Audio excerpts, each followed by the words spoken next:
Olá, pessoal. Primeiramente, boa tarde. Gostaria de agradecer aí todo mundo que reservou um tempinho aí para estar nesse webinar aqui com a gente, né? Eu sou o João Malinardi, eu sou diretor de marketing e vendas da UPX.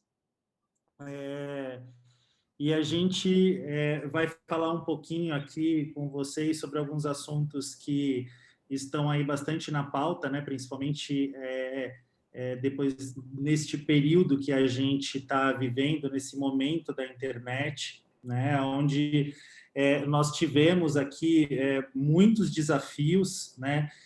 Com uma mudança muito brusca de cenário que foi imposta para praticamente aí todas as empresas. Obviamente, para algumas empresas, o cenário foi um cenário muito bom de crescimento, de oportunidades muito boas, né?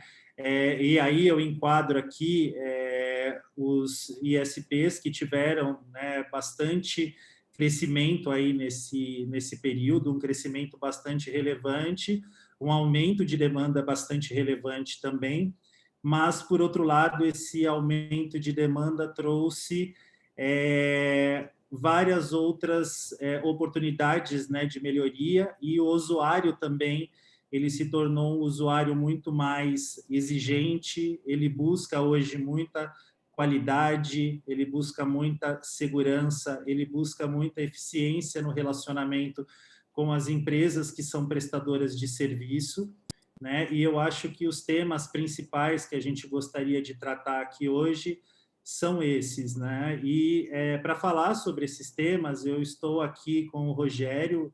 O Rogério é sócio proprietário da ProSB, né? Também o Pablo é diretor comercial da Matrix, e o Leandro, que é responsável pela área de redes da UPX. São todos especialistas nesses temas que a gente está trazendo aqui hoje nesse webinar. E para começar aqui, né, o papo com vocês, e já para a gente começar a trazer esse conteúdo para vocês, eu vou jogar a bola aqui para o Rogério, né, que o Rogério, peço aí, Rogério, que você se apresente, né, e traga para a gente aí um pouco desse conteúdo, o que você vê como tendências, né, o que você pode falar para a gente sobre esses temas de estratégia de marketing, SBAs e diferenciais, e também o relacionamento com o cliente, dado esse cenário que a gente está vivendo aqui hoje. Boa tarde, Rogério. Seja bem-vindo aqui ao nosso bate-papo. Muito bom. Prazer, João. Prazer estar com todo mundo que tem um relacionamento com a UPX. O Pablo, que a gente sempre se encontra nos eventos, né, Pablo? Você sempre me dá uma caneca, um negócio assim, você sempre tem um brinde para me entregar, né? Você é um cara que eu gosto muito, então sempre que eu te vejo eu quero te agradar. Eu acho que depois da minha mãe, é você primeiro, antes da minha esposa, para falar a verdade. Que bom, fico feliz. Viu, João? Para mim é um prazer poder falar com vocês aqui. Eu achei que quando você fosse passar a bola para mim é porque eu seria o mais velho, mas eu acho que não, né? Então, vou levar em consideração. Mas, enfim, eu queria agradecer o convite de vocês, dizer que é um privilégio poder estar trocando informações de um cenário que a gente vem acompanhando em provedores regionais há um bom tempo, né? Eu tenho aí a experiência em telecomunicações, nasceu em 1994, né, com provedor regional. Depois de lá eu fui para a operadora, né, na época da Telesp, aqui no estado de São Paulo ainda, depois virou Vivo e depois eu fui para a Taico. Então, assim, telecomunicações, embora a minha formação não seja de engenharia, de rede, essas coisas que vocês gostam de fazer na UPX, mas né, o Leandro deve ser o especialista do negócio aí, né?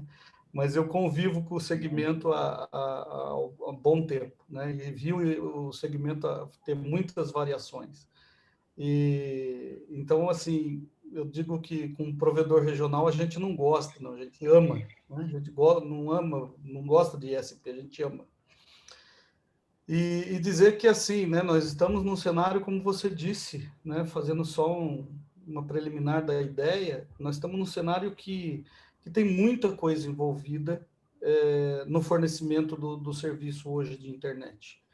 Né? Muita, muita. Parte da estratégia de marketing, de relacionamento, de entendimento, de compreensão, mas todas elas ligadas principalmente à experiência do cliente, né? Qual é a experiência que o cliente está tendo com o tomador de serviço, e agora impulsionado aí pela LGPD, né? Que é um tema bastante acentuado, pouco ainda compreendido pelos provedores regionais, mas que vai vir trazendo uma obrigatoriedade, né, com extensão de todo mundo que tem cadastro hoje em dia, né? Todo mundo que tem uma informação de alguém vai ter uma legislação de responsabilidade para qualquer dano que possa tem que ser feito.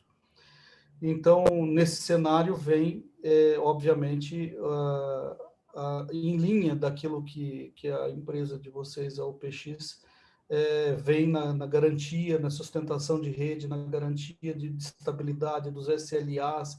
A gente tem muita coisa, se for adotar para conversar aqui, desde a telemedicina, que existe lá um SLA de 99,9% para você poder fazer uma conectividade para isso, e até aos jogos, aos games, aos usos e costumes das pessoas. Então, obrigado pelo convite. Quero agradecer ao PX em nome da Carla, que foi a pessoa que ficou batalhando para falar comigo ali, depois que eu vi que tinha umas 10 mensagens dela, viu? Obrigado, João. E obrigado, Leandro. Maravilha.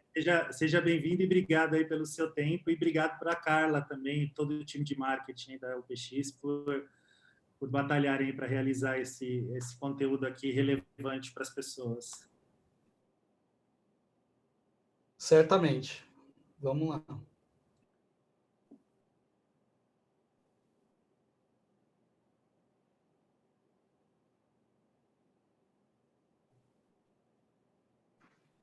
Continua comigo? Continua contigo, pode continuar. Me desculpa. Te pegou na surpresa aí.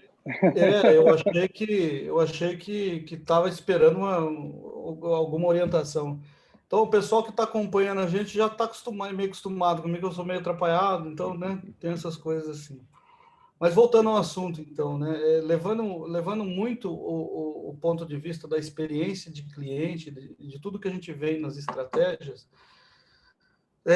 nós temos uma missão muito longa para frente, sabe?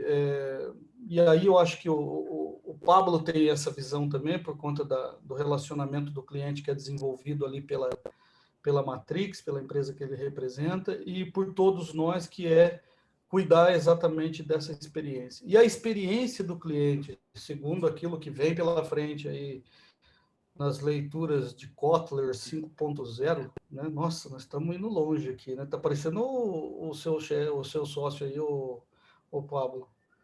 O Nicola? Parecendo o Nicola aí. Ele adora, né? Ele já deve estar. O Kotler nem escreveu o sexto, ele já deve estar lá. Mas cara, não, que é isso. O Nicola que dá um toque no Kotler, né? Dá boas dicas, dá boas dicas. Eu tive sorte com o sócio. Mas fala-se muito aí na previsão de liberdade e agilidade, sabe, João e Leandro? A gente tem visto aí que o perfil do consumidor de futuro, voltado para essa questão de experiência, é o consumidor que quer agilidade e liberdade.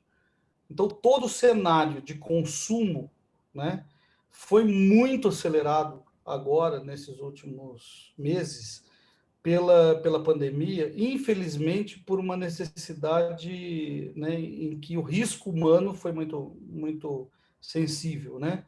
Mas que iria chegar nesse momento que chegou, isso eu não tinha dúvida. Então, existia uma resistência de padrões que as pessoas se conectavam, né, pessoalmente, preferiam reuniões presenciais, atividades presenciais, por achar que o nível de confiança estava nessa relação presencial. Mas não, hoje a necessidade da informação, a necessidade da produção e todas as outras entendeu que a confiança já não é mais o ponto de estar ou não estar presencialmente. É preciso que a gente tenha uma relação de confiança do jeito que nós estamos fazendo aqui, cada um em cada ponto do país aí até, né? Mas isso também vai para o consumidor. Isso vai chegar no consumidor. Só que o que ele não quer? Ele não quer ter a sua privacidade correndo risco, ele não quer ter o desgosto de ter que ficar fora de uma conectividade por conta de um ataque aí, daí é o nosso amigo Leandro que vai falar, né? Por conta de um DDoS que vem e acaba com o cenário de tranquilidade de todo cara que está no NOC hoje. Então, assim, coisas que são invisíveis muitas vezes para os clientes finais, né? O provedor tem que tomar conta, porque senão ele não garante a experiência, né? E esse ponto, no meu entendimento, é o ponto principal, né? O que me faz manter o cliente fidelizado não é o que eu pago, não é o que eu recebo, mas é com a experiência que eu estou tendo daquilo que eu pago e daquilo que eu recebo. Se essa experiência é positiva, eu fico. Se essa experiência é negativa, eu saio. É a agilidade, a liberdade. Eu vou para outro, né? E quando a gente vê aí o cenário de conectividade que teve no Brasil, com esse aumento de 40% no tráfego brasileiro, né? Que foi exatamente o que nós crescemos aí nesse período. Com o aumento dos provedores regionais aumentando a sua conectividade por conexão fixa, né? O impulsionamento disso não foi porque as pessoas não tinham convivência com a internet. Estava todo mundo conectado. A gente tem dado aí que chega a lugares no Brasil que tem 80% de acesso à internet, segundo as pesquisas do IBGE, né? Então, as pessoas estavam conectadas, mas conforme o seu nível de exigência e experiência. Eu até fazia uso da internet móvel quando, né, eu estava em casa, porque eu não consumia muita coisa. No momento de casa aquilo não tinha muito, mas o fato é que esse impulsionamento da pandemia fez todo mundo se conectar, e principalmente pela banda fixa, pela internet fixa, e principalmente pela tecnologia FTTH. E aí são pratos cheios para gerar experiência, né?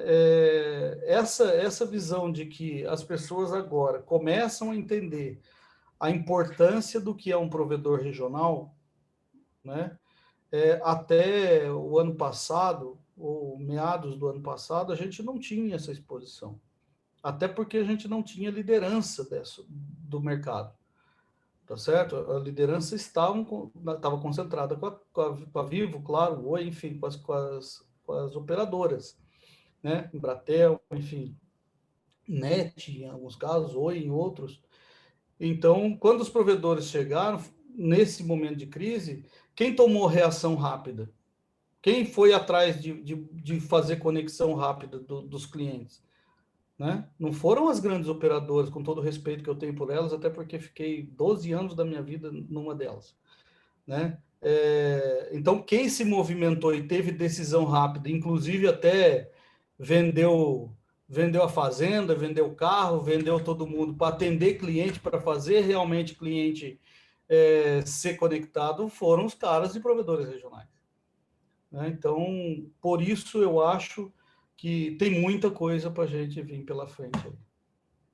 E como você viu que foi um cenário muito abrupto, né? Que eu acho que foi o que você falou. Hoje, quando você fala de grandes operadoras, que obviamente eu também tive uma experiência muito, muito parecida com a sua, né? Eu acho que isso daí realmente é uma verdade. Para você mover uma grande operadora, é quase que você está movendo um transatlântico, né? E quando você está falando de provedores regionais, você tem um poder de reação muito mais rápido. Mas como que você vê nesse cenário, né, que foi quase que uma imposição, né? Eu acho não, eu tenho certeza que ninguém tinha um planejamento de como realmente seria esse ano, né? Como que você acha que esses provedores regionais eles conseguiram atender, principalmente questão de serviço, mas também a questão da qualidade de atendimento, e também da experiência, né, do usuário, e tudo isso unido ali a uma estratégia de vendas que não está tão desconectada de tudo isso, porque você investiu e agora você tem que fazer, obviamente, que essas novas disponibilidades cheguem até o seu cliente final. Como que você entende que esses pequenos provedores se moveram aí rapidamente nesse mercado? Boa pergunta, né? Né, Paulo? Excelente. Vamos lá. No meu entendimento, eu acho que, em função do episódio em si, os provedores se movimentaram da mesma forma que eles se movimentaram para sobreviver. Porque quando saiu a infraestrutura de dial-up, lá em meados de 90, e vieram, né, não é que saíram as dial-up, né, vieram a UOL, veio a IG, né, com aquela tal do 0800 lá, acabando com os provedores de acesso, é lá que a gente começa a origem de todo o cenário aí, eles tiveram que se reinventar, né, tiveram que correr atrás de uma forma de não perder a receita em si. Então, veio pela sobrevivência. Aí veio o Wi-Fi, né? E ali que começa um drama da nossa vida, porque quando a gente coloca o tal do Wi-Fi, alguém inventou no mundo e falou a internet é 24 horas, né? Daí, né, não posso nem pensar que eu vou falar aqui. Mas aí, depois que falaram que a internet é 24 horas, essa neura começou né? Nunca cai. Então, assim, são 20 e tantos anos batalhando num cenário que os provedores regionais sim, nadaram atrás da própria demanda reprimida que existia, se eu posso dizer assim. Eu acho que a população tinha tanta necessidade de se conectar, né, e isso tornou cada vez mais barata no contexto de evolução de tempo, né? Antes a gente pagava, sei lá, 20 mil reais 1 mega da Oi, da Vivo, da Claro, para poder fazer provedor. E hoje a gente, né, vê o custo de 1 mega a, sei lá, talvez alguns centavos de dólares aí, né? Enfim. Mas muita coisa reduziu nesse cenário como um todo. E quando veio a pandemia, quem que tinha calo para poder, né, conviver com dor, com reação e que vão fazer e que essa doideira toda. Quem que, com todo respeito, mas quem que nunca fez planejamento na vida? O provedor regional. Então, como não tinha planejamento, nunca teve, velho, vão fazer porque o negócio tá fervendo. Entendeu? É isso aí. E ninguém conhece mais o mercado local do que os próprios provedores locais também, né? Esse é um grande diferencial. E aí, até também, aí estendendo, né, Pablo, chamando você um pouco aí para o nosso bate-papo também, eu acho que aqui a gente está falando muito, né, de uma questão de aumento da demanda com disponibilidade de serviços, e aí a gente falou em como que a gente se adaptou fácil. Eu acho que o Rogério falou muito bem, os pequenos provedores, eles tiveram uma adaptação muito mais rápida, e eles conhecem, né, de fato, aquele cliente que está ali mais regionalizado. E aí, a gente está falando aqui de atrair, diferenciar clientes e etc. Falando um pouco dessa questão de eu aumentei a minha demanda, eu tenho uma necessidade, obviamente, de segurança, mas eu acho que o que realmente faz uma grande diferença é a questão do atendimento, mais da profissionalização do atendimento, né? Ou seja, tudo foi muito rápido. Então, foi como o Rogério bem disse, você precisou ali, de certa forma, se adaptar muito fácil, e você precisou sentir confiança também na relação com as empresas. O que você tem aí para falar um pouco aí para a gente da sua experiência dessa questão de profissionalização do atendimento e de como melhorar nessa experiência da relação da empresa com os clientes nesse momento aí que a gente teve de totalmente inesperado, né? Seja bem-vindo aí também, Pablo. Valeu, pessoal. Obrigado. Boa tarde a todos. Obrigado, PX, pelo convite. Estamos juntos aí desde o Matrix Day. Rogério, sempre tentando tirar uma onda com a minha cara, né? Mas é o mal do amigo. E estamos juntos. Obrigado mais uma vez pela oportunidade. Cara, assim, esse momento pegou todo mundo, de fato, desprevenido e os provedores acabaram tendo uma demanda aí do cliente comprá-lo, né? Não ele vender através de ações de marketing. Por causa do boom e a necessidade real de todo mundo, acabou fazendo que o próprio cliente buscasse os provedores. E os provedores regionais, por serem mais ágeis, por terem uma facilidade maior de expansão, de ampliação de rede, de atendimento maior do que os grandes, de fato, eles tiveram um grande proveito disso. Só que o que acontece? Não basta apenas você atender uma gama, ativar vários clientes, né? E você não conseguir atender os clientes, seja na hora da venda, na hora do suporte, principalmente no suporte, na hora que eles precisam mais, está lá no dia a dia, no home office, acessando a empresa via VPN, etc. Precisa do apoio, tenta falar com a empresa e não consegue. Não há nada mais frustrante para ele do que esse momento, né? Então, ele precisa ter, sim, um relacionamento ágil e um atendimento ágil com o prestador de serviço, principalmente com os provedores regionais. E o provedor tem que estar preparado, senão, do mesmo modo que o cliente veio, ele vai. E como os provedores estão crescendo cada vez mais e estão nascendo novos provedores, é comum o cliente sair de um provedor e ir para o outro, lá que atende a região, um bairro. Então, sim, toda tecnologia, todos praticamente são iguais. É a fibra ótica, é a ultra velocidade e o relacionamento, de fato, é a bola da vez. É quem vai, de fato, garantir o seu cliente na base, que você vai deixá-lo satisfeito. E no momento de criticidade, você não conseguir atender em massa do mesmo jeito que você vende, que você instala, eles vão embora com certeza.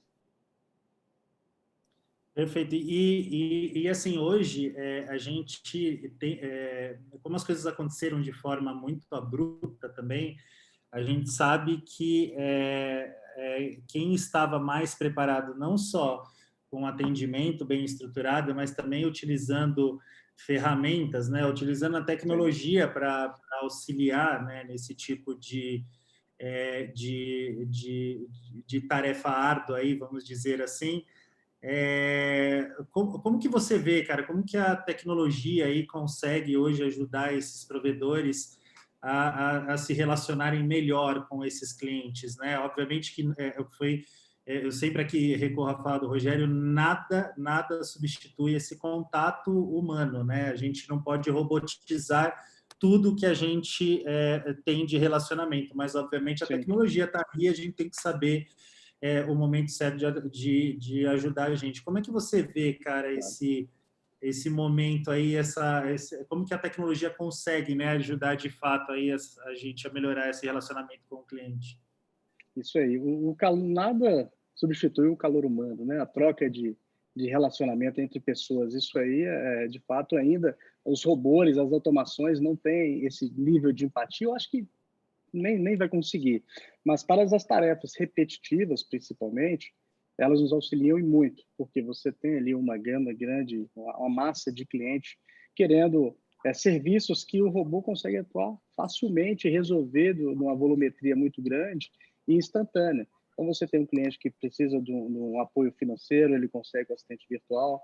Um cliente que quer um desbloqueio, às vezes não pagou, o assistente virtual vai ajudá-lo no desbloqueio do sinal. Às vezes ele está na correria do dia a dia da empresa, mesmo porque as empresas também aumentaram suas demandas, embora as pessoas estejam em home office, mas aumentou-se a demanda e às vezes o colaborador que está no home office esqueceu de pagar a conta de internet dele e tem um recurso aí, ele acaba usando do desbloqueio para o provedor liberar a internet dele, o nome já diz, na confiança, né? Eu paguei hoje, eu vou pagar hoje. Então, facilita bastante, até mesmo no momento de suporte, que as automações, os robôs conseguem ir a suporte mais a nível 1 e a nível 2 para esses clientes. Então, se você tem ali uma volumetria grande de clientes que está no momento de falha, uma falha massiva da rede, por exemplo, ou até mesmo suportes específicos na casa deles que não navegam, os assistentes virtuais vai ajudar muito bem para esse pessoal. Seja conectar no equipamento, reiniciar, executar alguma configuração mais básica, para o sinal restabelecer. E isso, numa grande massa de atendimento, de volume de clientes, faz toda a diferença, dar um atendimento ágil, rápido e efetivo para o cliente. Porque imagina só, você tem... Pode só finalizar. Imagina o tamanho de uma operação de call center que o provedor teria que ter para atender todos os seus clientes. Exatamente. Pode falar, meu amigo. Pode falar, Rogério. Eu só ia dar um pitaco no seguinte. Nós não podemos esquecer, isso é uma prerrogativa do nosso negócio, que o cliente ele não quer comprar atendimento, ele quer comprar conexão. Tá certo? A gente até erra inúmeras vezes de vender para ele suporte, de vender, né, atendimento, de vender essas coisas todas. Não é isso que ele quer. Não. Ele quer comprar conectividade. Agora, e se? Aí tudo bem. Daí entra outra história, né? E aí entra o que eu acho que o Pablo obviamente colocou bem, que não é mais uma questão de atendimento, e sim de relacionamento. E olhando para as nossas redes, olhando para a evolução do que a internet tem pela frente, que o cliente quer conectividade, meu amigo, quem tem que cuidar da conectividade do cliente não é o cliente. É o provedor. Somos nós. Exato. O nosso nível tem que ser totalmente transparente para ele. Sim, sim. O nosso nível de gestão de conexão é NOC trabalhando, aí o Leandro pode até ser mais preciso nas informações. Isso vai mudar o conceito do bagulho inteiro. Exatamente. Exato. E ajuda relacionamento também, aí... E ajuda também a gente a fidelizar a carteira de clientes, né? Porque foi o que você falou, o cliente compra o serviço, mas quando ele precisar da empresa, é aí que ele vai, de fato, conhecer o nível de profissionalismo da empresa, né? Sim. E a gente sabe que até por conta dessa questão né, eu costumo dizer que a gente tem, aqui agora eu vou trazer um pouco do Leandro aqui para nossa conversa aqui também. A gente tem uma questão que a gente teve um aumento muito grande de demanda, as pessoas cada vez mais em casa, né? E isso tem sido quase que uma coisa muito comum entre todas as empresas de trabalho remoto. Então, a gente fica imaginando, né? Muita demanda, a gente fica imaginando muitos colaboradores acessando sistemas críticos de empresa fora, né, de um ambiente seguro ali, de um ambiente mais profissional, vamos dizer assim. Ninguém está preparado dentro de um ambiente residencial para poder acessar, mas eu acredito que da mesma forma, né, como vocês disseram muito, que o provedor é responsável pela conexão, ele também é responsável pela questão da segurança, né? Então, eu acho que hoje o que a gente tem ouvido muito a gente teve um aumento da demanda, isso é fato, isso é uma coisa muito boa, mas com o aumento de demanda a gente traz alguns outros problemas, né? Que muitas vezes dificuldade de atendimento, que aí o Pablo falou muito bem, e o Rogério também, da gente ter, né, o auxílio da tecnologia para que a gente consiga prestar um bom atendimento para esse cliente, mas existe a questão da segurança, né? Que aí eu acho que é uma das coisas mais críticas que a gente tem, que como que a gente consegue, de fato, hoje, fazer com que tudo isso, né, tenha uma segurança, e a segurança está diretamente ligada à disponibilidade também do serviço, né? Então, eu vou direcionar agora, chamar o Leandro. O Leandro, ele é o gerente de redes e operações da UPX.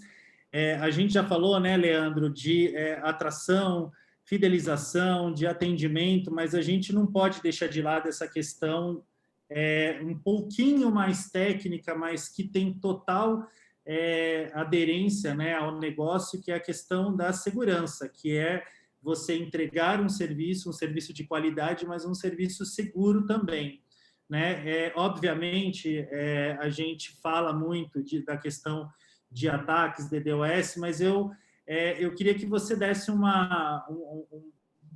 pouquinho aí desse panorama, né? Como que a gente consegue adaptar a questão da segurança ao negócio, como que a gente consegue expandir com bastante segurança, que dicas aí que você dá para o pessoal aí que tá assistindo a gente? Bem-vindo aí, Leandro, obrigado aí também pelo seu tempo, cara, para ajudar a gente aqui. Valeu, João, boa tarde, Pablo, Rogério, todo mundo que está acompanhando aí. Bom, embora seja da casa, eu agradeço também o convite, espero poder contribuir com vocês sobre o assunto. Exatamente. Bom, o que a gente pode dizer sobre segurança? Segurança não é exatamente você criptografar dados, você manter aqueles dados seguros. A segurança é você estar seguro com a sua rede também, né? O provedor estar seguro que tudo vai funcionar bem, que a qualidade do serviço vai ser entregue conforme foi prometido ao cliente. E como o Rogério bem disse, né, no decorrer dos anos, principalmente na pandemia, houve uma crescente aí com os provedores regionais, e nada melhor do que eles para entender a dor do cliente, né, nessas cidades pequenas. E hoje em dia, cidades aí do interior do Brasil, com cerca de 3.000, 4.000 habitantes, já tem 2, 3 provedores locais que entregam o acesso ao usuário final. E o melhor de tudo, com fibra ótica ainda, tá? Então, alguns anos atrás, a gente sofria com as redes wireless, como o Rogério também pontuou. Então, cidade pequena, só tinha aquele rádiozinho lá para o cliente poder navegar. Hoje em dia, a gente já tem o conforto da fibra ótica, né? Só que tem um pequeno detalhe que muita gente peca ainda, que é o seguinte. Às vezes o pessoal faz um projeto simples de fibra ótica por uma cidade pequena, por uma cidade média, enfim, mas faz um projeto básico, um projeto para entregar somente até a última milha. Ele só se importa que o acesso, que aquele plano de 10, 20, 1 mega chegue ao cliente e, a partir disso, a última milha esteja funcionando e está tudo ok. Só que eles esquecem da disponibilidade com conexão com upstreams, né, que são os links que eles compram. Eles talvez se esquecem do anel óptico, que é o que compõe, né, a malha, o backbone, vamos dizer assim, do provedor regional. Então, alguns deles pecam nisso e isso acaba afetando a disponibilidade do produto, né, que é entregue ao cliente. Então, eu acho que tem que ser, atualmente, né, com essa crescente dos provedores regionais, eu acho que tem que estar muito atento também com a disponibilidade do backbone interno deles, que é fazer um projeto bacana de fibra ótica, para que você tenha redundância, porque uma hora ou outra você vai ter um rompimento de fibra. Isso, não existe provedor imune, não existe, assim, é como cair de moto, vai acontecer, você só não sabe quando. Então, o provedor tem que estar preparado para isso, ele tem que ter um backbone, não diria perfeito, mas com um nível de excelência muito bom, para que, caso ocorra um rompimento, os clientes consigam sair por outro lado da rede, enfim, algo desse tipo. Eles precisam ter segurança no data center ou no local onde que eles alocam, né, os roteadores, como a gente diz, roteadores de borda, que é onde que está a conectividade principal do backbone, onde que sai o link de internet que é entregue para os clientes. Então, o ideal é que cada provedor tenha redundância com mais de um link, tenha redundância de equipamentos, redundância, se possível, até de POP, né? Para que, se caso algum POP tenha problema com energia, com indisponibilidade de fornecedor, alguma outra natureza do tipo, né, que venha a deixar esse POP no chão, é ideal que tenha outro POP para que os seus clientes não fiquem fora do ar, né? Porque, como a gente já vem dizendo aqui nesse webinar, o cliente, da mesma forma que ele vem, ele sai. Então, o cliente, ele quer a conectividade lá, ele quer também a excelência do atendimento, né? E ele quer que funcione. Ele paga ali os 50 por mês, os 100 por mês, e ele quer que funcione. O que vai fazer funcionar? Aí, essa responsabilidade vem para a gente, né? A gente precisa manter o backbone seguro, a gente precisa ter uma alta disponibilidade, a gente precisa prever o que pode acontecer e aplicar, né, possíveis, não diria remendos, mas soluções permanentes, né, para que isso não ocorra, para que isso não venha a ocorrer nem agora nem no futuro. Perfeito. E assim, Leandro, como que você vê hoje, nesse cenário que a gente está vivendo, como que você vê que os provedores estão se preparando, né? Como que você enxerga hoje como as empresas estão se preparando? Eu acredito que a segurança ela já é uma coisa que ela já é uma preocupação das empresas, mas a questão, principalmente a questão de cyberataques, eu acho que é uma coisa que a gente tem visto se falar muito, né, ultimamente. Como que você enxerga aí que as empresas elas se adaptaram a esse aumento de demanda, mas se preocupando com a segurança? Como que você enxerga aí na visão de uma pessoa, né, que lidar com esse tipo de cliente no dia a dia? Como que você enxerga isso hoje? Como que as empresas estão se preparando para isso? Olha, se tratando de segurança, a gente tem vários tipos de ataque, né? A gente tem o mais conhecido, que é a nossa área, que é o DDoS, né?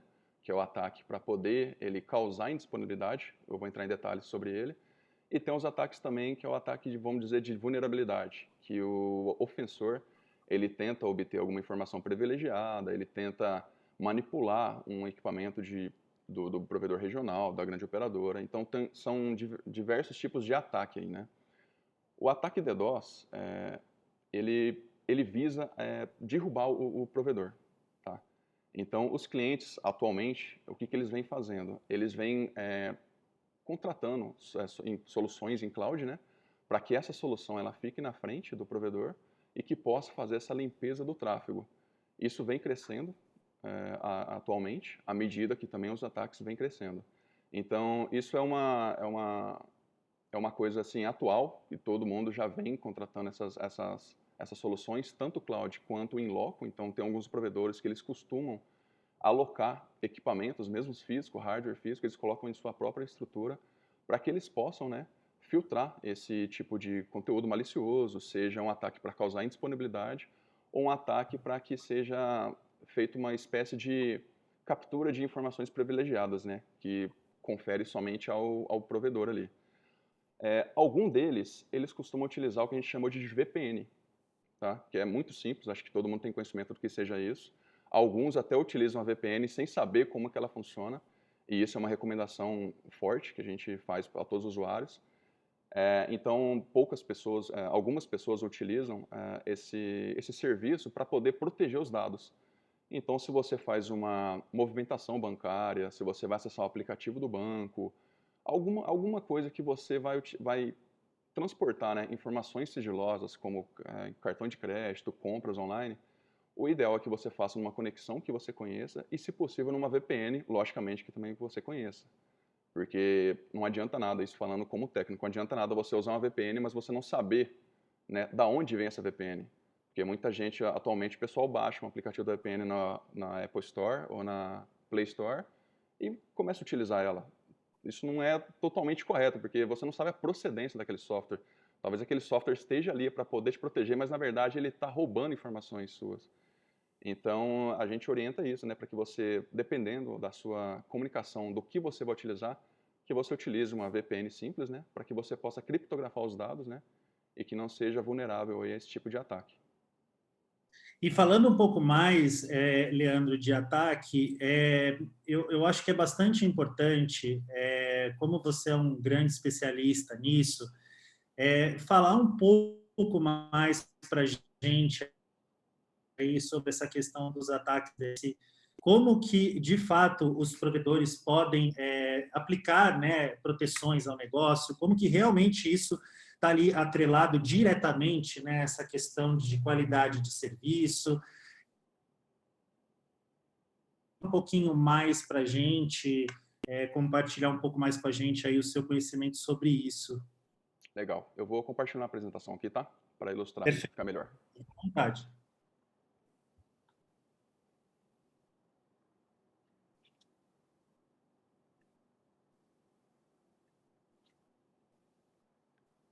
Bom, acho que todos já estão vendo aí.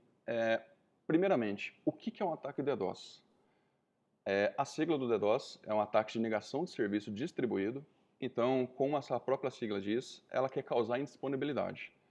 Então, se você tem um site e você recebeu um ataque DDoS, o objetivo do ataque DDoS é deixar o seu site fora do ar. Então, se você tem uma loja online, que você vende produtos de informática e você recebeu um ataque DDoS, simplesmente os seus clientes não vão conseguir acessar mais esse site e não vão conseguir comprar mais os seus produtos.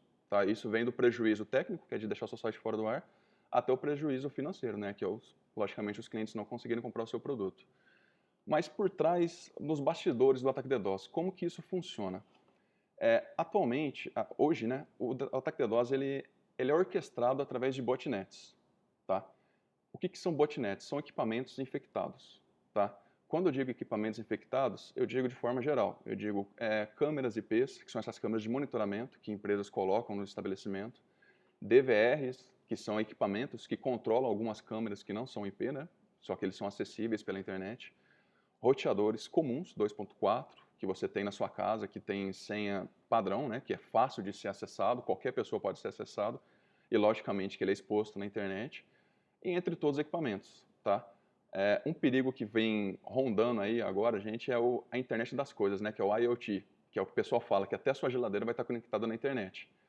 Então, se uma geladeira for mal configurada, ela pode se tornar um vetor de uma botnet e ela pode disparar ataque DDoS para qualquer dispositivo ao redor do mundo. Então, isso é a botnet. A botnet é como se fosse um exército composto por esses equipamentos infectados, equipamentos vulneráveis. E como que funciona esse ataque DDoS utilizando esse conceito? Vamos imaginar que existe um ofensor que esteja no Brasil e ele decide atacar um equipamento que esteja na Rússia, tá? O que ele faz? Ele, como ofensor, ele tem o controle dessas botnets. Então, ele acessa cada equipamento desse da botnet, vamos imaginar que são 1000 equipamentos, entre câmeras IPs, DVRs. Então, ele dispara um comando para esses equipamentos, informando para ele atacar aquele alvo. Então, o que acontece? O ofensor no Brasil, ele vai fazer uma orquestração do ataque, ele vai informar, ele vai enviar um comando para esses dispositivos infectados, que compõem a botnet, e esses dispositivos vão atacar o site na Rússia. Então, são 2 pontos importantes aqui. O primeiro ponto, o ofensor, ele consegue mascarar quem ele é. Porque ele, logicamente, que ele não vai ser tão inocente de ele mesmo enviar pacotes maliciosos para o site na Rússia. Então, ele usa a botnet. Então, a partir do momento que ele usa a botnet, quem vai atacar esse site na Rússia vão ser esses equipamentos infectados. Então, esse primeiro ponto, ele já consegue mascarar quem ele é.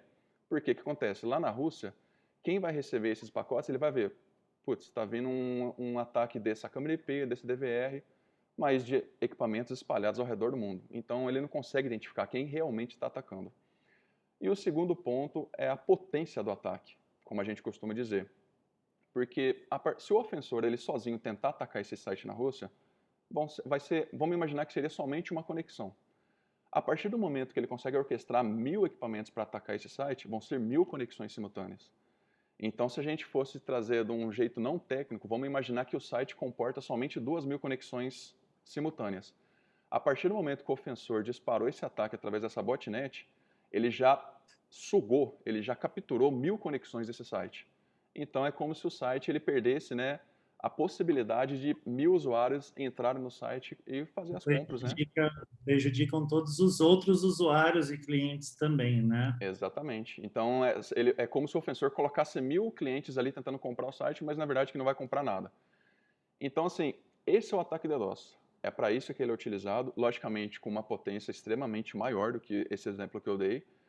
Então, a visão, o objetivo desses ataques é causar indisponibilidade. É para isso. Não é para coletar informações, não é para descobrir como que funciona determinado equipamento, não é para coletar senha de cartão de crédito, número de cartão de crédito, dados bancários, não. O ataque DDoS é especificamente para derrubar o negócio do provedor ou da empresa que está sendo alvo. E atualmente isso vem crescendo muito, não só no Brasil, mas como no mundo todo. Isso vem crescendo muito, a gente tem os dados do CertBR, que comprovam isso, né, que é o órgão responsável no Brasil para poder documentar esses ataques, né? Então isso vem crescendo muito nos últimos anos e logicamente os provedores eles precisam se proteger contra esses ataques que vêm ocorrendo. E tirando um pouco do ponto técnico, logicamente o ponto técnico acho que já está bem claro pelo exemplo que eu dei, que é realmente causar disponibilidade. Eu dei o exemplo do site, mas vamos imaginar do provedor regional. Se o provedor regional receber um ataque DDoS, o que vai acontecer? A rede dele vai sair do ar. Como consequência, os assinantes que estão abaixo desse provedor, eles vão ficar offline. Então, se você é um usuário desse provedor e você vai tentar acessar o Facebook, Globo.com, YouTube, e você não consegue acessar o site que você está querendo, pode ser N problemas, N razões. E uma dessas N razões pode ser um ataque DDoS, que foi realmente ele causar disponibilidade do provedor. E isso, o ofensor, assim, é completamente, não diria que é impossível, mas é quase impossível você descobrir quem está te atacando. Pode ser um concorrente desse provedor regional, pode ser uma pessoa que não tem justificativa nenhuma, que simplesmente quer atacar aquela pessoa. ele vai e ataca pessoas, sei lá, estudantes que querem praticar o poder de ataque, que querem praticar, colocar em prática, né, o que estudou. Então, tem N justificativas para isso, e que infelizmente a gente não consegue descobrir, né, o que motiva isso.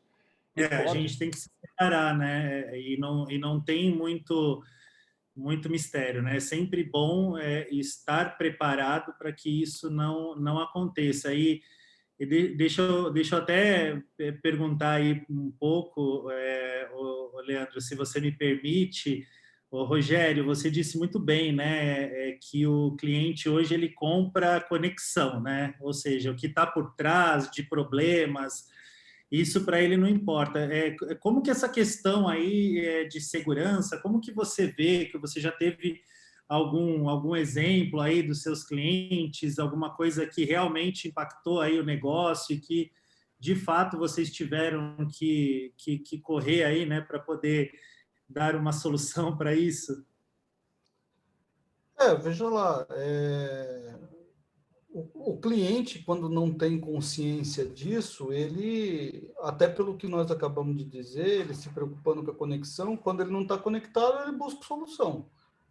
Né? Então, qual é a solução do cliente quando ele não tem a conectividade? É buscar quem vai dar a conectividade para ele. Na grande maioria das vezes, ele vai para o concorrente. Então, o efeito de um ataque desse, de DDoS que nem foi falado, na visão do cliente, né, com todo respeito a todo mundo que participa dessa live aqui, mas o cliente entende assim, minha internet está uma nhaca, né?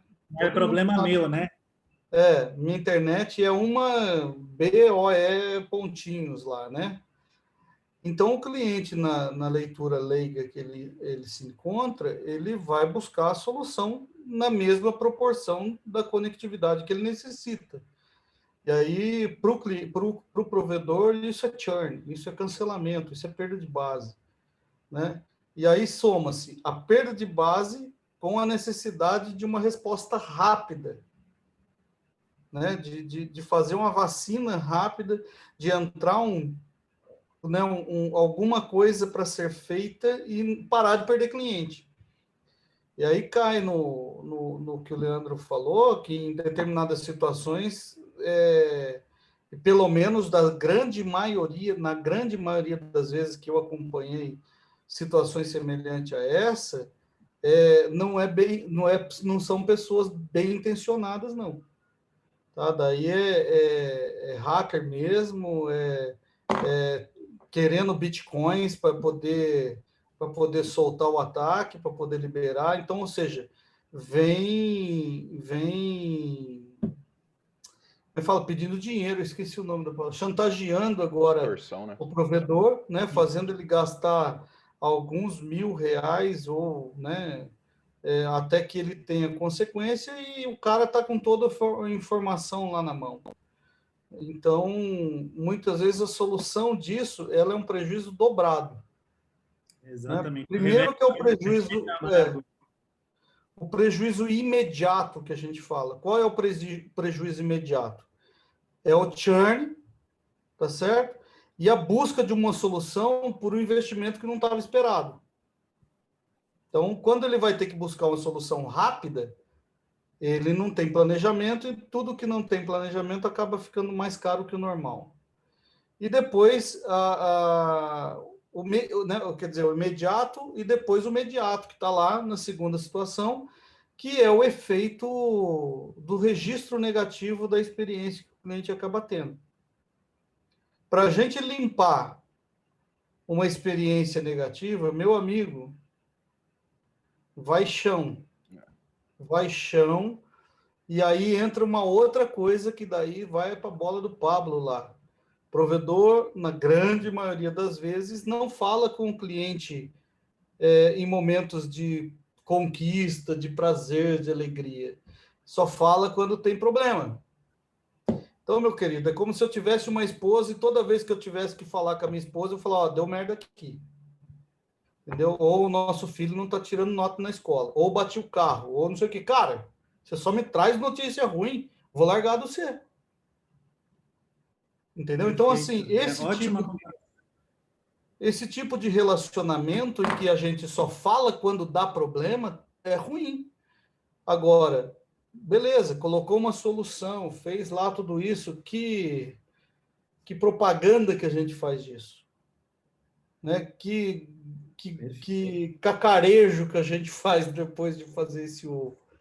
Então, a gente erra também no E aí relacionamento. sobra para o pessoal de atendimento, né, Pablo? Acho que aí Sempre.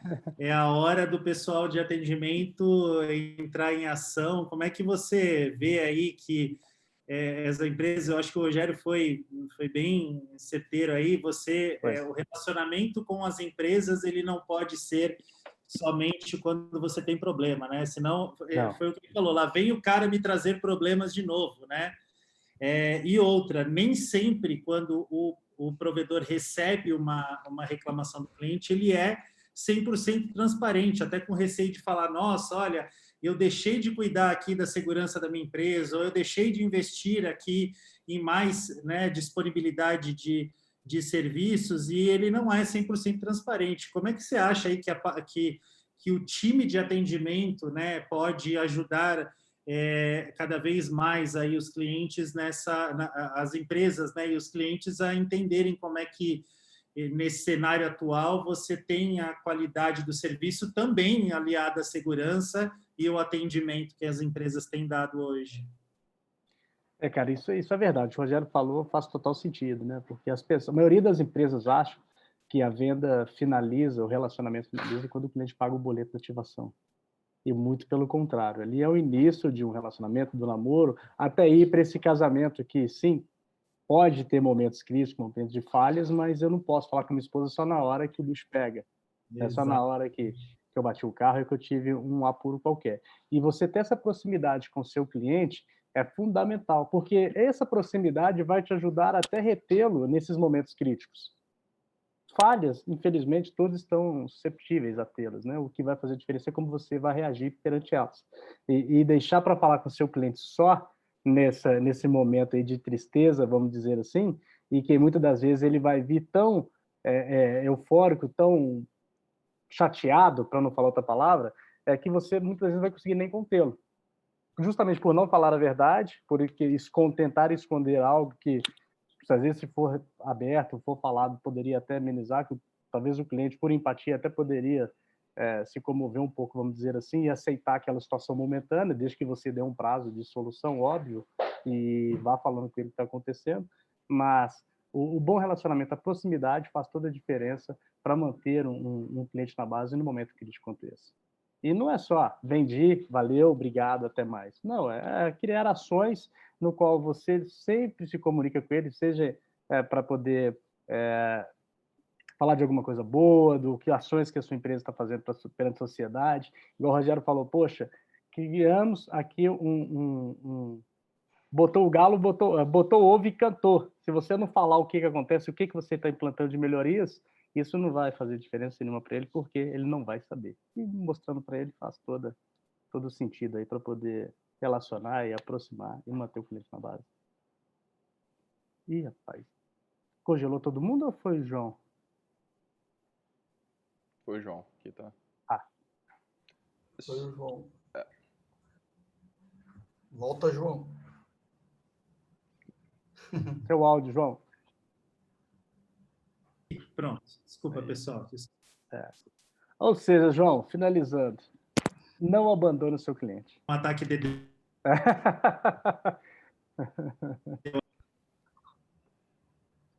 Mas, pessoal, e aí a gente aqui já está chegando, né, na quase uma hora aqui de bate-papo, e passa rápido quando o bate-papo é bom, né? E eu acho que a ideia é que a gente traga bastante conteúdo, né, para as pessoas, e eu acho que informações relevantes, e aí sem a gente se preocupar, obviamente, aqui somente com os serviços em si, mas dicas que realmente façam sentido, né?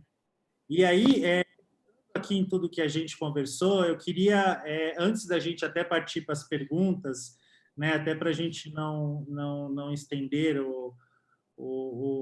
muito aqui, que dica aí vocês dariam de onde as empresas hoje, se elas de fato tivessem que se preocupar em investir hoje, e aí, né, puxando a sardinha, obviamente, aí para cada um de vocês, o que vocês acham hoje que seria o ideal das empresas investirem hoje, se elas tivessem que se planejar, né, para os próximos meses aí que vem pela frente?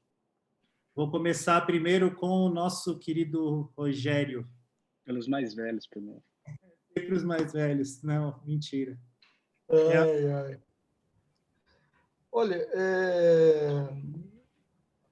a ProISP surgiu, né, falando só para poder te responder isso. A ProISP surgiu aí de um contexto que eu e o Ronaldo, né, meu irmão, começamos a identificar que nenhum provedor é igual ao outro. Tá certo? Nenhum. Quando eu falo nenhum, é nenhum mesmo, né? Por conta de várias situações em relação a mercado, a pessoas, a custos, a projetos, logísticas, suprimento, ou seja, tem uma série de coisas. Então fica até sensível, ô João, a gente falar por onde que um provedor, uma empresa ISP deve fazer os seus esforços como uma dica, né? Mas eu vou ser audacioso aqui, né? Toda vez que alguém tem que pensar em alguma coisa, olha, eu garanto a receita do meu provedor, eu garanto o meu cliente não vai correr, eu não corro risco de perder esse cliente. Então é a reflexão que eu falo todas as vezes para os nossos clientes, parceiros, amigos, enfim. Foco no cliente. E o foco no cliente começa primeiro com o foco do cliente. Então, necessariamente, a gente tem que estar entendendo do que ele precisa e quais as expectativas que ele tem. Ou seja, ele precisa conhecer qual a experiência que ele teve até agora e o que ele espera daqui para frente. E aí a gente ter exatamente esse foco no cliente. Quando a gente fala em foco no cliente, daí não é um departamento ou outro, uma prioridade de CAPEX ou outro, né? Vai ser onde está doendo mais. Tem gente que tem todo o investimento de infraestrutura e não tem, por exemplo, um firewall da vida, não tem um controle de ataque, não tem...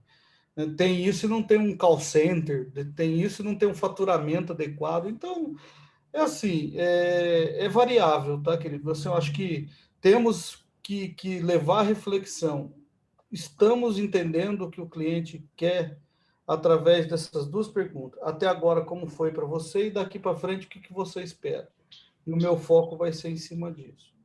Aí vai com todo mundo, olha, está aqui engenharia, está aqui operações, está aqui rede, está aqui fibra. Né? Muitas vezes a gente fala, investir em fibra, e comprou uma fibra de péssima qualidade. Entendeu? Eu fui lá, que nem o Leandro falou, cara, estou com um problema na borda, mas é óbvio que você está com um problema na borda, você está com um equipamento sucateado na borda, né? E nossa, daí assim, se a gente for falar de dicas aqui por onde começar, até a amanhã. gente não tem, né?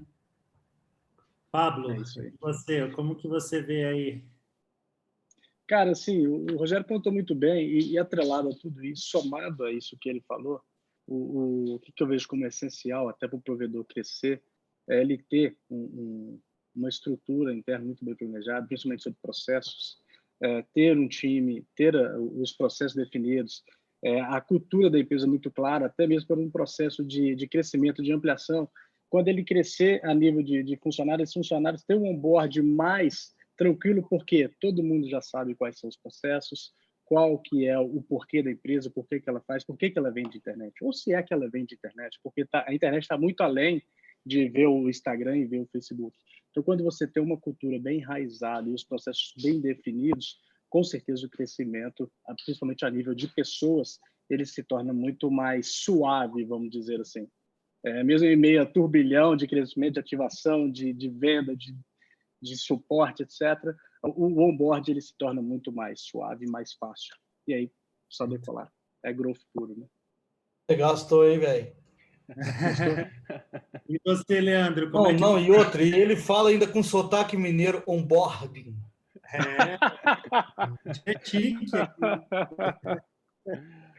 Você gastou, hein? Jesus. Bicho, você está aqui, cara. Eu não poderia deixar para trás. Tá doido? Nem sei o que é isso, para falar a verdade.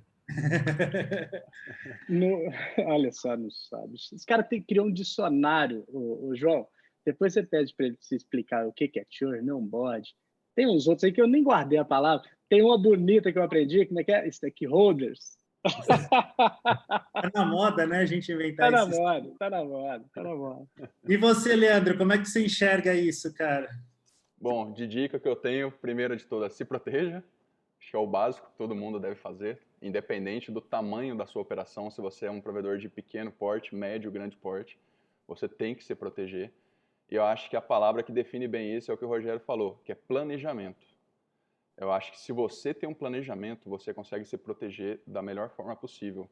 O que a gente consegue pegar, o que a gente pega muito hoje, eu posso dizer isso com experiência própria da operação, são clientes que estão abaixo de ataques DDoS, com a rede completamente comprometida e querendo que seja protegido da noite para o dia. A gente faz o máximo do esforço possível, mas acho que todo mundo entende que é um pouco complicado. Então, se você tem um planejamento, se você, mesmo que você não esteja abaixo de ataques DDoS, ou seja, somente de ataques de vulnerabilidade, eu acho que você tem que se proteger disso, porque com o tempo, com o planejamento, você consegue uma condição técnica melhor, você consegue entender o que está acontecendo e, logicamente, você consegue uma condição financeira melhor, porque você vai ter tempo para negociar a proteção que você quer. Então, eu acho que o que define bem, acho que tudo que a gente conversou, o que define bem é planejamento, acho que é a palavra certa. Então, se proteja e, se possível, com planejamento, né? É isso aí. Muito bom o papo. A gente aqui, né, chegou aqui a nossa 1 hora aqui de conteúdo. Eu acho que foi um conteúdo bem legal. O nosso intuito aqui é bater um papo, compartilhar um pouco das nossas experiências, né, com o pessoal aí que está assistindo a gente. Eu acho que esse tem sido aqui o nosso propósito, de fato, a gente compartilhar aquilo que a gente mais vivencia, né, nos nossos dias, no nosso dia a dia. E eu acho que vocês abordaram aí dentro né, da área de conhecimento de vocês muito bem todos esses temas. Foi super bacana aí. A gente, obviamente, aqui, uma pena, mas a gente está chegando ao final, a gente abriu para perguntas, a gente tem algumas perguntas aqui já direcionadas, né, a vocês três. Eu acho que isso a gente já colocou aqui um direcionamento, mas de antemão aí, muito obrigado mesmo pelo tempo aí de vocês e por terem compartilhado esse conhecimento aí rico e de extrema relevância com a gente, Rogério, Pablo e também Leandro. Se vocês me permitem, eu tenho algumas perguntas aqui, né? A primeira pergunta, Rogério, não é de propósito, mas a primeira pergunta é para você, cara. Não é de propósito, viu? Eu não tô pegando no seu pés, mas a primeira pergunta aqui é para você. Vamos lá. Eu tomo sozinho já, né? A pergunta aqui é do Jonas. O que ele fala? Uma vez que a experiência do usuário é um fator decisivo na fidelização dos clientes, a implantação do 5G pelas grandes empresas de telecomunicações pode impactar o negócio dos ISPs regionais? Muito bem, Jonas. Obrigado pela sua pergunta. E eu vou falar uma coisa, vou devolver sua pergunta, Jonas. Que pena que eu não tenho como você me falar aqui. Se é verdade que o 5G pode impactar, por que as operadoras estão investindo em fibra? Por que as operadoras estão indo para o mercado onde os provedores regionais estão? Então, Jonas, entenda o seguinte, meu querido. O 5G, ele é só mais um modal de telecomunicações. Ele é só mais uma forma de fazer estrada, né? Se você não sabe, mas já existe o 6G pronto, O 6G está pronto e o 5G ainda nós estamos na discussão ainda política implementatória, na política de implementação do 5G. Então, eu não acho que, sinceramente, o 5G vai mudar a experiência do cliente com relação ao uso da móvel, né, da internet móvel. Mas não entendo, não vejo e não tenho segurança de que a 5G vai conseguir atender de uma maneira adequada, porque, vamos lá, nós estamos falando que o espectro do 5G, e o Leandro pode até me ajudar com isso, ele exige ponto a ponto de comunicação de malha muito menor para poder fazer uma qualidade de tráfego. Então, para que fale isso, nós estamos falando que praticamente poste sim, poste não, tal como tem uma CPO, a gente tem que ter lá um dispositivo 5G. Então, isso vai entrar também na questão de custos, de CAPEX, enfim, de uma série de coisas que vão interferir no consumo do cliente. E, no meu ponto de vista, eu acho que vai gerar, sim, uma experiência. Mas para quem está disposto a comprar equipamentos, e aí nós estamos falando de dispositivos celulares, né, dispositivos mobiles, que vão custar aí algo em torno de, no mínimo aqui no Brasil, R$ 3.500. Né? Então, a pergunta é, se o cara reclama porque não quer nem que pague a instalação e quer o roteador gratuito com a gente ainda, será que esse ser humano, né, querido, vai estar disposto a pagar R$ 3.500 para poder pensar em 5G? Então, Jonas, olhando para o mercado e olhando para o futuro, não é uma realidade que eu entendo que vá atacar a vida de quem tem a conexão fixa, a internet fixa. Ao contrário, né, vai ser mais um dos nossos modelos. Quando a gente era 3G, e isso eu sei muito bem, porque eu estava na época na móvel, na Vivo, agora o 3G, o provedor está ferrado, agora vai morrer todo mundo. Não morreu. Então o 3G não mudou nada. Agora é 4G, não mudou nada. Agora é 4,5G, continua não mudando nada. Então, meu filho, fica tranquilo, as experiências vai estar aí na questão do quanto a tecnologia se avança, de quanto a gente se relaciona com o cliente, e obviamente que eu não acredito efetivamente que isso tenha impactos futuros na questão da sobrevivência, por exemplo, dos ISPs. Acho que eu respondi. Se eu não respondi, você me manda e-mail que eu faço uma live. Rogério, obrigado, viu? Eu agora tenho uma pergunta aqui específica para o Pablo. Ela não estava aqui direcionada, mas eu falei aqui... Não é daquelas combinadas, não? Essa pergunta é específica aqui para você. A gente está falando aqui uma pergunta do Alex, tá? Na verdade, são duas perguntas que eu acho que elas aí você pode responder muito bem. Como que esse aumento, né? Como que as empresas, como é que você vê aí que as empresas estão lidando com esse aumento de cliente, ao mesmo tempo com as quedas de receita, né? Ou seja, como que os ISPs eles estão lidando com isso, e também qual que é o melhor momento hoje para você investir num atendimento omnichannel? Beleza. Essa não é daquelas perguntas que estava combinada, hein, João? A gente aqui é assim, cara. A gente joga Tá certo. Alex, obrigado pela pergunta, cara. Vou começar respondendo a segunda. O momento de começar o atendimento multicanal é agora. Não importa se você vai começar o negócio, você já tem um negócio pequeno, um negócio médio ou grande porte. O que você tem que fazer? O seu cliente, ele mudou o jeito de se comunicar. Você tem que ter disponibilidade de atendimento no canal que ele prefere. Então, você tem cliente que prefere falar ao telefone, tem cliente que prefere falar ao WhatsApp, cliente que prefere as redes sociais. E se você não adequar o seu atendimento para o modo que o seu cliente gosta e prefere usar, certamente você vai ter um canal de comunicação falho com a maioria dos seus clientes. Porque as redes sociais, do modo geral, principalmente o WhatsApp, mudou completamente o ecossistema de atendimento. As pessoas já não ligam mais na mesma frequência, não vê mais e-mail na mesma frequência, exceto as pessoas mais antigas, igual o Rogério. mas a grande maioria prefere os canais de mensageria instantâneas. E você tem que adequar o seu atendimento para o que o seu cliente gosta. Agora, sobre o crescimento base de cliente versus queda de receita. Cara, isso nada mais é do que posicionamento da empresa. Claro que cada empresa sabe os seus custos, sabe os seus modos operacionais, onde pode ir. E vender a internet muito barata, no meu ponto de vista, você até me desculpa, mas é um erro, cara, é um vacilo, porque é preciso que a conta se feche.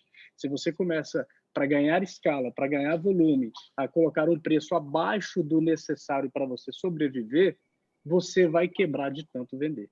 Então, ter um bom posicionamento, saber o quanto custa e qual é o mínimo necessário para a venda, é necessário. E é questão de posicionamento. Né? Eu até brinco aqui porque você não vê a Coca-Cola reclamando que o dólar é mais barato. Vende mais barato. Então, é questão de posicionamento de mercado. Perfeito. É a questão de você, de fato, conseguir fazer com que as pessoas olhem pela qualidade do seu serviço, Sim. E não somente Sim. por preço, né? Sim, Porque sim. Geralmente o preço não determina a qualidade do serviço que é prestado pelas empresas. Não. Obrigado, Pablo. Eu falei que Na verdade, só um complementozinho. Se você vender barato demais, você não vai conseguir entregar o mínimo necessário que você propõe a entregar para ele. Então, é preciso saber, de fato, os seus custos e até onde você pode chegar. Eu falei, essa pergunta eu falei aqui para o meu time, essa pergunta é específica do Pablo, que ele vai responder aqui para a gente. Obrigado aí, Pablo. Agora, Obrigado, Alex. Vou chamar aqui uma para o Leandro, né? Leandro, aqui a gente tem uma pergunta do Kennedy Barbosa. Além da qualidade da proteção, o que mais as empresas podem fazer, as empresas, né, de mitigação de ataque podem fazer para diferenciar os serviços no mercado hoje? Bom, acho que seria... primeiro, obrigado, Kennedy, pela pergunta, mas eu acho que seria somente um ponto, que é manter a disponibilidade do serviço. Eu acho que o foco de uma empresa de mitigação é justamente essa, é manter o seu serviço online. Então, basta ela saber realizar o trabalho, mitigar, diferenciar o tráfego legítimo do não legítimo para que o seu serviço fique no ar. Porque a partir do momento que você, como provedor ou como empresa, porque a mitigação DDoS ela não se resume somente a um provedor.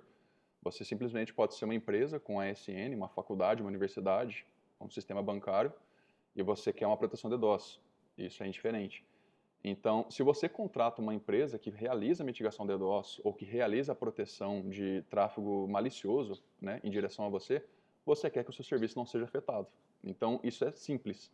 Ela somente vai limpar, né, o que você não quer que seja direcionado a você, ela vai limpar, falando tecnicamente, os pacotes maliciosos que contêm dados maliciosos, vai bloquear no backbone dela antes que chegue no seu. Então, a única finalidade dessa empresa, né, é que mantenha o seu serviço no ar e que não faça com que o ofensor cumpra o seu objetivo, né, que é deixar o seu serviço offline e indisponível na internet. Perfeito. Só quero fazer uma correção. Essa pergunta foi do Mugrind. A pergunta do o Kennedy, ele também direcionou uma pergunta aqui para você, Leandro, mas é muito mais falando, né, que ele também concorda com... Ele tem um provedor em Guaxupé do Sul, e ele também tem uma preocupação muito grande com esse tipo de ataque, porque ele acredito que ele já teve problema aqui com desconfigurando, roubando senha, desconfigurando equipamentos, e tudo isso causa, né, essa indisponibilidade aqui que a gente vem falando aqui, né, e que realmente é prejudicial aí para esses provedores. Exatamente. Eu acredito que é um consenso que realmente essas três coisas de aumento de demanda, mais segurança e qualidade de serviço, qualidade de atendimento são aí os grandes pilares que os clientes vão exigir muito mais daqui para frente, né? Isso. Pessoal, eu queria enormemente agradecer o tempo de vocês. Eu sei o quanto aí a agenda de vocês é extremamente apertada, mas, poxa, dedicar essa mais de uma hora aqui para a gente poder levar esse conteúdo aí de relevância, né? Foi muito importante para a gente. Rogério, você, cara, sensacional. Obrigado aí pelo teu carisma, pela forma como você conduz aí as coisas, muito bacana mesmo, foi muito legal aí você falar aí junto com a gente. Pablo também, parceirão, um cara aí que está à frente da área comercial da Matrix e que realmente tem ajudado muito a gente. A gente vê que é uma empresa que também está muito preocupada com essa questão de segurança e disponibilidade e tem sido assim um parceiro sensacional para a gente. E Leandro, que é o nosso guru aqui, a pessoa aqui que realmente é uma das responsáveis por a gente estar aí liderando esse mercado de mitigação de ataques e prestar esse serviço de qualidade também. Pessoal, queria agradecer aí a participação de vocês. Espero que a gente tenha outros encontros, né, para a gente falar de outros assuntos daqui para frente também, mas obrigado mesmo. E, pessoal, todo mundo aí que esteve com a gente aí durante essa 1h20 aí praticamente, obrigado. E também aí o time de marketing aí da UPX pelo trabalho aí bem feito e pela disponibilidade de fazer acontecer para a gente levar esse conteúdo relevante. Pessoal, ótimo fim de dia aí para vocês e até mais. Obrigado. Obrigado, pessoal. Valeu, foi um prazer. Até mais.